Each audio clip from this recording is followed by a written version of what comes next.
Demək, keçirik bugün feilin şəkilləri. Uşaqlar, diqqətlə qulaq asın. Feilin şəkilləri nədir? Ümumiyyətlə, yadınızda bir şey saxlayın. Feillər şəxsə, zamana və kəmiyyətə dəyişib dəyişə bilməməsinə görə iki yerə bölünür. Şəxsə, zamana və kəmiyyətə görə dəyişir, yoxsa dəyişmir. Bu baxımından iki yerə bölünür. Təsriflənən feillər, təsriflənməyən feillər. Təsriflənən feillər şəxsə, zamana və kəmiyyətə görə dəyişir. Yəni, orada icra edən şəxs bilinir, hər hansı bir zamanda olur. Bunlar bilinir. Yəni, ən azından biri var da, ya şəxs var, ya zaman var, ya kəmiyyət var.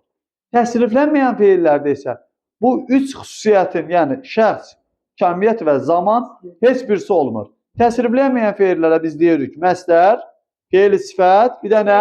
Feil-i bağlama. Təsriflənən feillərə uşaqlar, başqa cür feilin şəkilləri də deyə bilərik.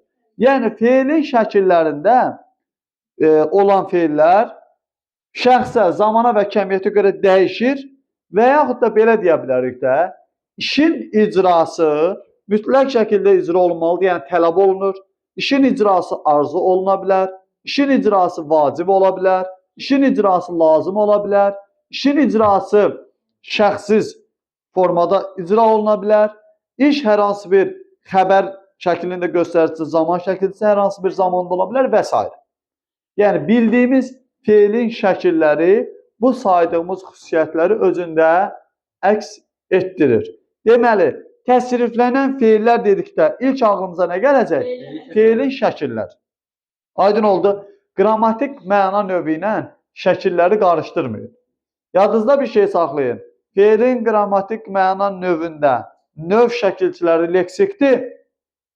Feil şəkillərinin şəkilçiləri isə necədir? Qrammatikdir. Qrammatikdir. Deməli, feil şəklinin şəkilçiləri necədir? Qrammatikdir. Feilin 6 şəkili var uşaqlar. 6 şəkili var. Hansılardır? Əmr şəkli, arzu şəkli, lazım şəkli, vacib şəkli, şərt şəkli, bir də xəbər şəkli. Dərsimiz biraz geniş olacaq.